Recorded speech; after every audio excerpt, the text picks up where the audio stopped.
पावा सुर दुर्लभ सद ग्रंथ गावा बड़े भागी मानुष तन पावा बड़े भाग मानुष तन पावा सुर दुर्लभ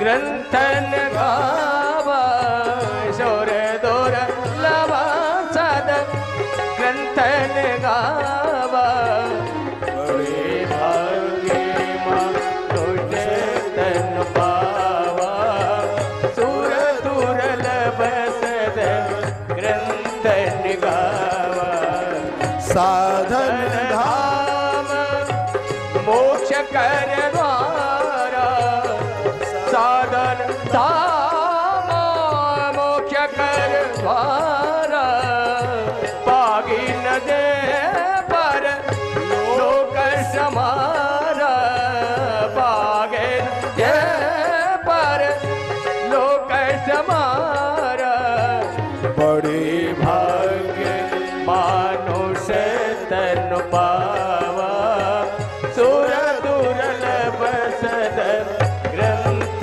गावा बड़े भाग्य मानुष तन पावा सुर दुर्लभ सद ग्रंथ गावा बड़े भाग्य मानुष तन पावा सुर दुर्लभ सद ग्रंथ गावा।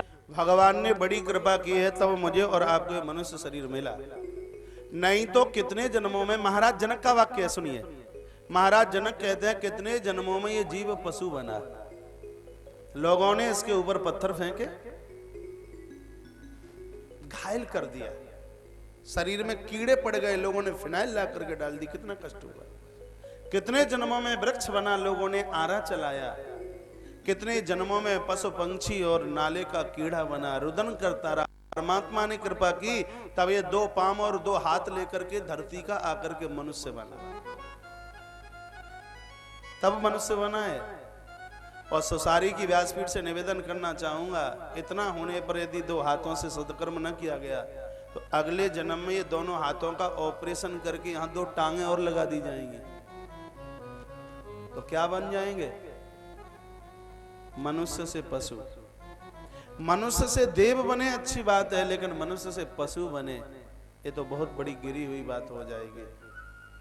जो आंखें प्रभु का दर्शन न करें, अग्रसर जन्म में अंधे होके आते हैं।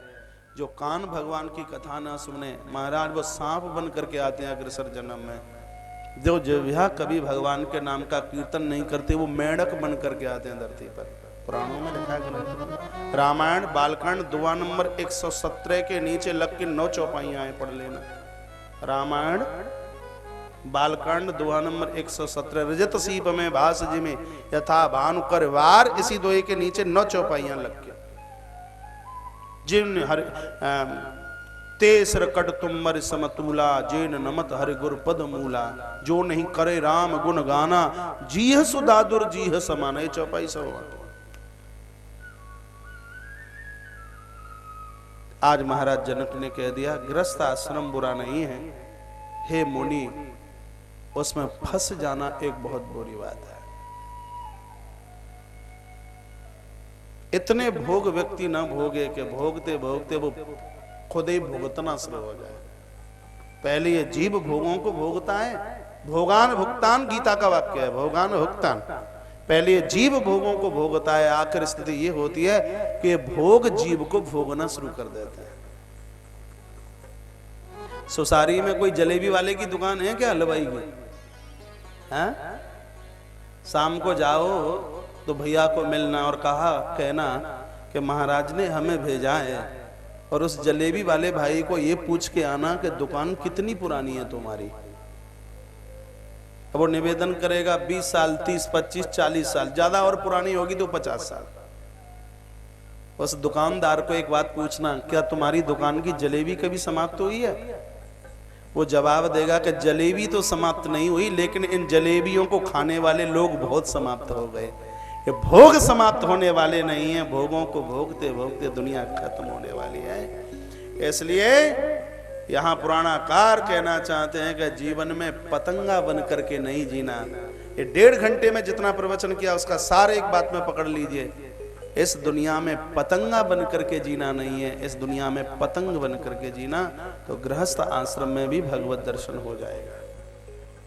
पतंगा और पतंग का अंतर जानते हो? नाम दोनों के एक से हैं, कहीं कथा में मैं सुना रहा था। पतंग और पतंगा, पतंगा वो है जो जोत के ऊपर जल करके राख हो गया, क्योंकि इसने अपने आप को स्वतंत्र छोड़ दिया है, स्वतंत्र घूमता है। अपने आप को स्वतंत्र मत छोड़िए, अपने आप को किसी के हाथ में सौंप दीजिए।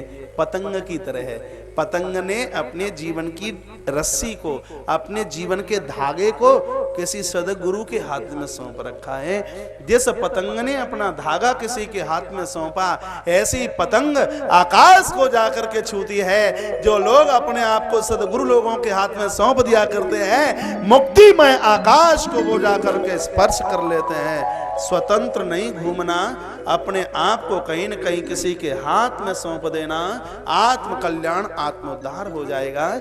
आज चरणों में वंदन प्रणाम करते हुए भगवान सुखदेव महाराज जनक से विदाई लेते हुए श्री पिताजी के पास चल करके यम नियम आसन प्राणायाम प्रत्याहार ध्यान धारणा और समाधि के साथ भगवान के चरणों में ऐसी रति है। पुराना काल वर्णन करना चाहते हैं कि जब प्रभु के धाम को पहुंचना हुआ तो सुखदेव भगवान ने अपना शरीर नहीं छोड़ा। महाराज उस दिव्य योग बल के द्वारा शरीर सहित श्री सुखदेव भगवान परमात्मा के परम धाम को जाकर के पहुंचे। आज पुत्र मोह में बड़े दुखी हुए वेद व्यास, सौनक ऋषियों ने श्री सूत जी महाराज को पूछा कि पुत्र के जाने के बाद में फिर वेद व्यास जी का क्या हुआ, कहां चले गए, ये बता दिया। कहा पुत्र के जाने के बाद में वेद व्यास जी ने भ्रमण किया और भ्रमण करते करते ये पहाड़ पर्वत और नदियों को लांघते लांघते उस स्थान पर पहुंचे जिस स्थान पर टापू के ऊपर इनका जन्म हुआ था, उसी स्थान पर पहुंचे।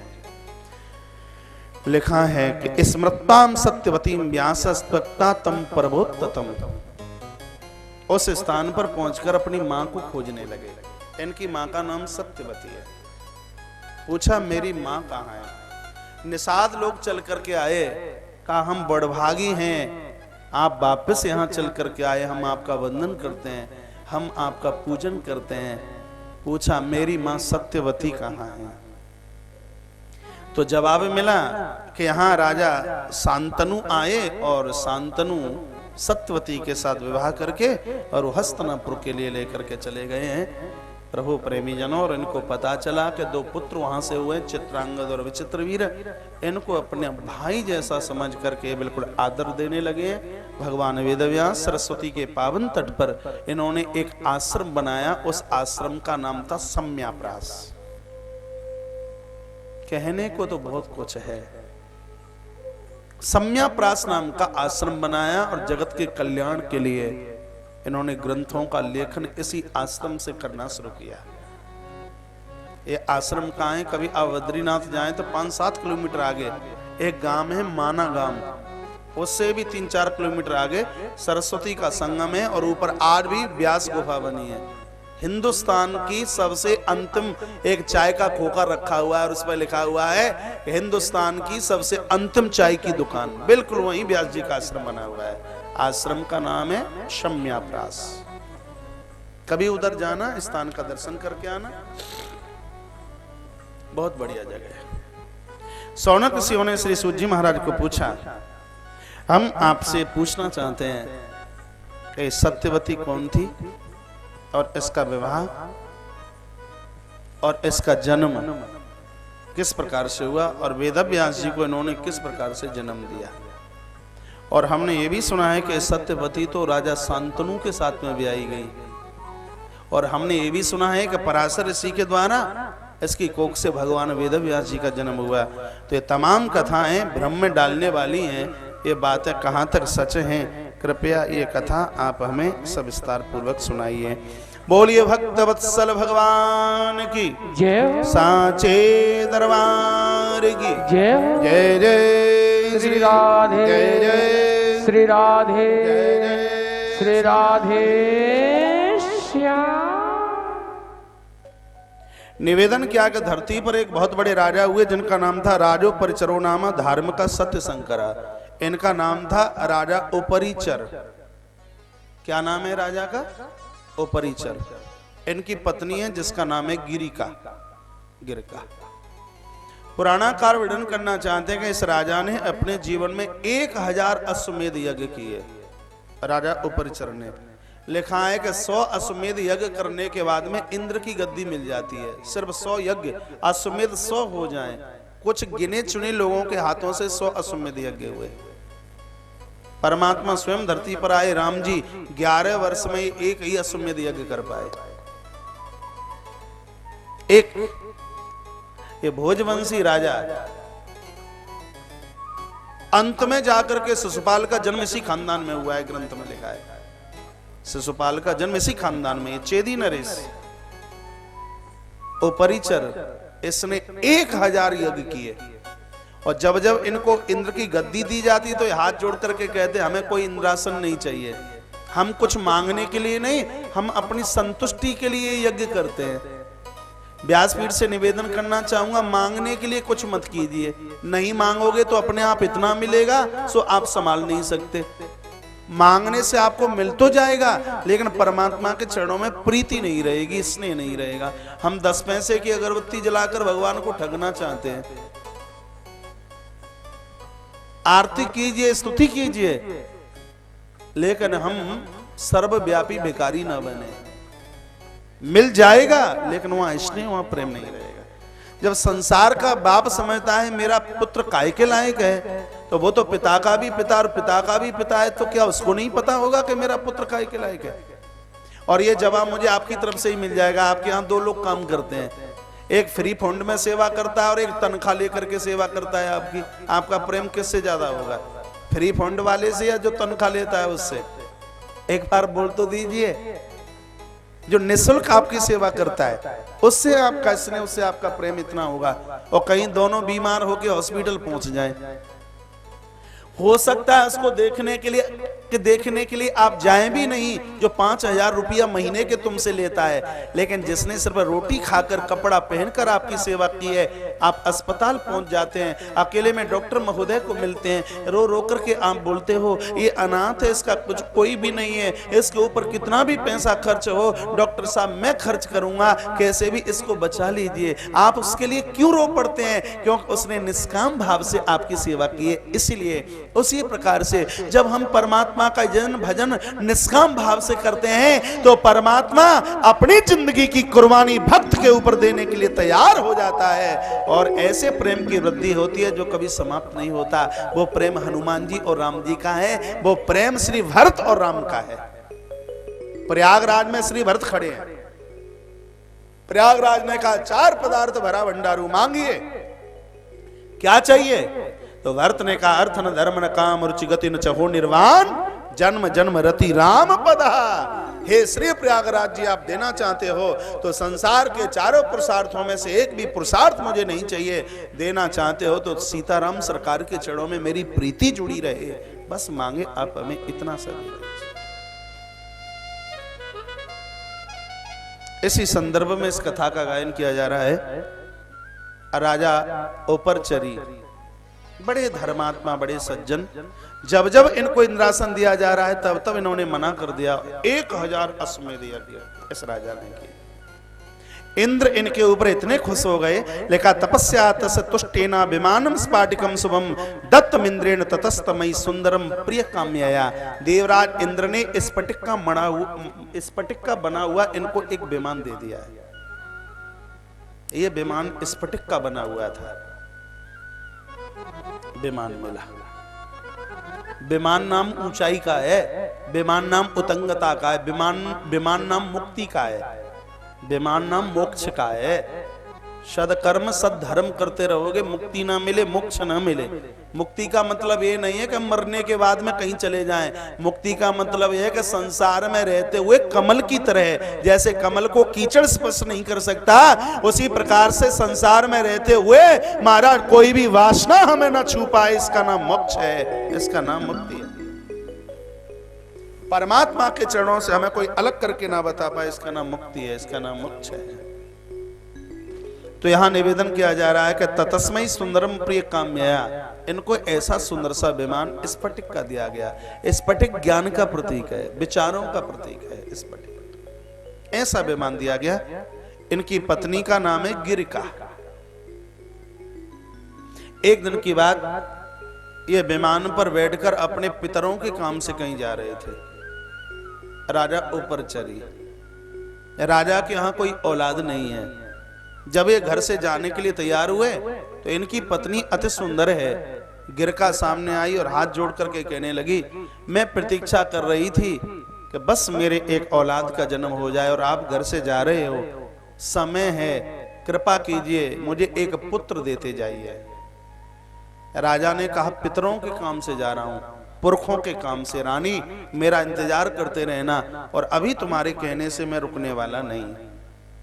सो विमान पर बैठ करके महाराज ये आकाश की तरफ उड़ते हुए गए हैं। राजा ने रानी का ध्यान किया, राजा की शक्ति का प्रादुर्भाव हुआ। राजा ने विचार किया कि अपनी शक्ति को रानी के पास कैसे भेजूं। एक दोना लिया और बाज को बुलाया और एक बाज को कहा कि मेरी ये शक्ति मेरी रानी के पास भेज दीजिए। वो बाज आकाश मार्ग से उड़ता हुआ लेकर के जा रहा है। रास्ते में दूसरे बाज ने झपट्टा मारा तो यहां लिखा है कि वो दोना ऊपर से यमुना में गिरा। आके यमुना में एक मछली ने इसको निगल लिया। किसको? दोना जब नीचे गिरा तो एक मछली ने उसको निगला।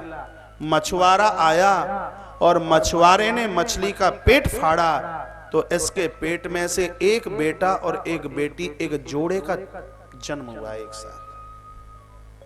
पूछा शौनक ऋषियों ने, ये मछली कौन थी, ये बता दीजिए। निवेदन किया गया है कि इंद्र के यहां से एक बार एक अप्सरा जिसका नाम था अग्रका, ये जल विहार करने के लिए आई। अग्रका, वहां एक ब्राह्मण साधना तपस्या में थे तो इसने पीछे से जाकर के पांव पकड़ लिया। संत ने कहा, ओ अच्छा अच्छा, नाटक और ड्रामा तेरा ये, जा, मेरा श्राप है कि शीघ्र ही तू मछली बन जाए, मेरा श्राप है तेरे लिए। कोई साधना कर रहा है, भजन पूजा पाठ कर रहा है, वहां व्यवधान मत कीजिए, वहां हंसी मत कीजिए, वहां मजाक मत कीजिए, नहीं उसका परिणाम स्वीकार करना पड़ेगा। वहां किसी भी प्रकार का विनोद और वहां किसी भी प्रकार का व्यंग नहीं। कभी कभी लोग साधना भजन तब करते हैं, बहू पूजा में बैठी होती है तो बच्चे और पापा खिलखिला करके हंसते हैं। पापा बोलता है बेटे को, देख आजकल तेरी मम्मी पूरी की पूरी मीराबाई बन रही है। होता है ऐसा। पुरुष लोग भजन करें तो मैया बेटे को कहती है कि देख बेटा, तेरे पापा तो बन गए तुलसीदास, उन्होंने तो रामायण लिखी, पता नहीं तेरे पापा क्या लिखने वाले हैं। हंसी नहीं, मजाक नहीं, विनोद नहीं, सत्कर्म में किसी भी प्रकार का विनोद नहीं है। आज संत के साथ में इस अप्सरा अग्रका ने ऐसा किया तो श्राप मिल गया, जा शीघ्र ही तू मछली बन जाए। चरण पकड़ लिए, कहा गुरुजी माफ कर दीजिए, क्षमा कर दीजिए। कहा मछली तो बनना पड़ेगा। तपस्वी के पास में श्राप देने की ताकत होती है, तपस्वी के पास में वरदान देने की भी ताकत होती है। पूरी दुनिया तप के ऊपर ही तो चल रही है। जिसके पास तप नहीं है उसका श्राप नहीं लगता, जिसके पास तप नहीं है उसका वरदान भी नहीं लगता। सृष्टि तप के ऊपर चल रही है। ब्रह्मा सृष्टि का काम चला रहे हैं तप के द्वारा, नारायण तप के द्वारा, भगवान शंकर का भी कोई काम चल रहा है तो तप के द्वारा। आपने कभी देखा है घर में व्यक्ति एक कमाता है और 10 व्यक्ति बैठ करके खाते हैं? ये उसके पास में कहां से आता है? ये उसका तप होता है। इसलिए तो कहता हूं, निवेदन करता हूं, अपने आप को तप से जोड़िए। रामायण का सूत्र है, तपबल शंभु करई संगारा, तपबल शेष साय मय भारा। ये धरती तप के ऊपर टिकी हुई है। यहां तप के बिना कुछ भी संभव नहीं है। वर्ष में समय निकालिए कुछ दिनों के लिए, ज्यादा नहीं तो कम से कम 11 दिन अनुष्ठान में पति और पत्नी, बहन भाई का संबंध बना करके भगवान के भजन में किसी अनुष्ठान में लगे। किसी गुरु से आपको मंत्र मिला है, शायद आपको नहीं पता होगा कि जो मंत्र हमें किसी गुरु से मिला और उस मंत्र में जितने अक्षर हैं उतने लाख का जप 1000 दिन यानी 3.25 साल में हमने नहीं किया तो हम अपराधी हैं। ये मंत्र दीक्षा किसी की होड़ से नहीं ली जाती। मंत्र दीक्षा तो संसार के अपराधों से बचने के लिए एक सुरक्षित कवच है। मंत्र में जितने अक्षर हैं 3.25 साल में उतने लाख का जप हो जाना ही चाहिए। मंत्र में सिद्धि आ जाती है, इतनी बड़ी ताकत मंत्र में है। तप का मतलब है संसार से वृत्तियों को खींचकर ईश्वर के चरणों में जोड़िए, जीवन निहाल हो जाएगा। व्यासपीठ से मैं निवेदन करना चाहूंगा, मैंने कोई भांग नहीं खा रखी, यहां से मैं इतना चिल्लाता रहता हूं तो इतना प्रभाव मैंने भगवान के नाम का देखा है। इसलिए सुनी सुनाई बात नहीं बोलता, ग्रंथों में लिखी हुई और अनुभव में की हुई बात। हम बहुत खुश हैं और कभी कभी तो बोल देते हैं जो हमारे पास में है वो किसी के पास नहीं है। इस दुनिया के राष्ट्रपति और प्रधानमंत्री के पास भी वो नहीं होगा जो हमारे पास है, क्योंकि हमारे पास शांति है, छाती ठोक के कह सकते हैं हमारे पास संतोष है। जब चाहे तब सो जाए और जब चाहे तब जाग जाए, हम संसार के गुलाम बन करके नहीं। संसार की कोई ताकत हमारे इंद्रियों को डगमगा करके नहीं बता सकती ये कहां से मिला है। प्रभु के द्वारा, माता भगवती परम्बा के द्वारा। इस मां के श्री चरणों में आइए। और ये व्यासपीठ से मैं पहली बार बोल रहा हूं, ये व्यास गद्दी मिलने में माता भगवती का एक बहुत बड़ा हाथ है। एक 10 मिनट का प्रवचन जिंदगी में पहली बार आपके राजस्थान की माटी में एक डिस्ट्रिक्ट है चित्तौड़गढ़। चित्तौड़गढ़ जिले में एक जगह है माता जोगड़िया माता, नाम आपने सुना हो। बेगू तहसील की एक भाग, बेगू तहसील में एक बहुत सुरक्षित स्थान है, कभी मौका मिले आप जाना। माता जोगणिया, इस दरबार में 5 महीने रहना हुआ और मां की उस कृपा का अनुभव करते हैं। रामकृष्ण की कृपा होगी, देवी देवताओं की कृपा होगी यदि इस दरबार में चल करके आया जाए तो। यहां निवेदन किया जा रहा है, पूछा गया कि 1000 यज्ञ कैसे तुमसे हुए हैं, तो राजा ऊपरचरी ने कहा ये सब माता रानी की कृपा थी, माता भगवती की कृपा थी। जब मैं बैठता तभी मां करके कहती कुछ कर नहीं रहे, कुछ कर ही नहीं रहे, कुछ कर नहीं रहे, सब मां की कृपा से हो गया।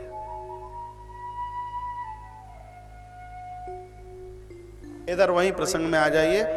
मछली के पेट को फाड़ करके 2 बच्चों को जिंदा बाहर निकाला गया है। निषाद राज ने दोनों बच्चों को ले जाकर के राजा ऊपरचरी को दे दिया। ऊपरचरी ने बेटे को रख दिया और बेटी को उस निषाद को ही वापस कर दिया। तो बेटे का नाम हुआ मत्स्य, बाद में एक बहुत बड़ा मत्स्य राज बना। और बेटी निषाद के यहां पली और उस बेटी का नाम हुआ मत्स्यगंधा। सुन रहे हैं? लिखा है कि 4 योजन तक इसकी देह से दुर्गंध निकला करती थी, मत्स्यगंधा की देह से। निषाद के घर में महाराज इसका पालन हो रहा है। बेटी छोटी से बड़ी हुई, बालक कुमारा सुभगस तथा कन्या सुभानना दृष्टावाचरमिदं सोत विस्मयं परमं गतः। राजा विचार में पड़ा कि मछली के पेट में बच्चे कैसे आए, और ये बच्चे तो इसी राजा ऊपरचरी के ही थे। बेटी को वापस, बेटे को अपने पास रखा। निषाद ने बेटी का पालन किया। पुराणाकार कहना चाहते, एक दिन घूमते घूमते यहाँ वशिष्ठ के नाती यानी वशिष्ठ के पुत्र हुए शक्ति। वशिष्ठ के पुत्र का नाम शक्ति और शक्ति के पुत्र हुए हैं जिनका नाम है महात्मा पराशर। श्री पराशर घूमते घूमते यहाँ इस स्थान पर चल करके आ गए। लिखा, एकदा तीर्थ यात्रा ब्रजन पराशरो मुनि आज गाम महातेजा कालिंद्यास तटमुत्तमम। कालिंदी यमुना के तट पर पराशर महर्षि घूमते घूमते चल के आ गया। निषादमा धर्मात्मा कुर्बंतम भोजनम तदा। नौका में बैठने की प्रार्थना पराशर ऋषि ने की। उस समय निषादराज भोजन कर रहे थे और उनकी बेटी मत्स्यगंधा पास में बैठी हुई थी। पराशर ऋषि ने कहा कि हमें थोड़ा यमुना पार जाना है, आप अपनी नौका में हमें बिठा करके पार उतार दीजिए। निषाद ने देखा संत है, तपस्वी महात्मा है, और अपनी बेटी को कहा कि बेटी मत्स्यगंधे, गुरुजी को नौका में बिठा करके यमुना से पार करके आ जा। नाव सजाई मत्स्यगंधा ने, गुरुदेव पराशर ऋषि को उसमें बिठाया गया और जैसे ही नौका आगे की तरफ चली है, बीच मझधार में महाराज पहुंची होगी, तो पराशर ऋषि ने कहा देवी हम तुम्हारा वर्ण करना चाहते हैं, हमारे साथ विवाह कर लीजिए। बहुत सुंदर कथा है और एक समाधान के लिए इस कथा को मैंने उठाया है। लोग कहते हैं कि स्त्रियों के ऊपर तो ऋषि भी मुग्ध हो गए, लेकिन उनको ये नहीं पता कि उस कथाओं में छिपा क्या है। जो छिपा है उसको बाहर निकालने के लिए इस कथा को मैंने उठाया है।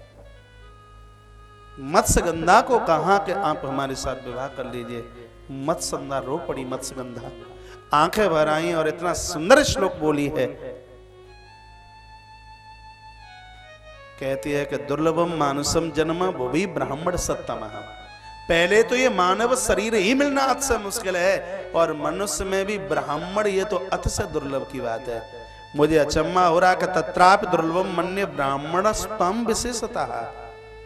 मनुष्य में भी और आप ब्राह्मण के पुत्र बन करके आए हो, और मैं एक निषाद के घर में जन्म लेने वाली, मेरी पूरी देह से दुर्गंध आ रही है।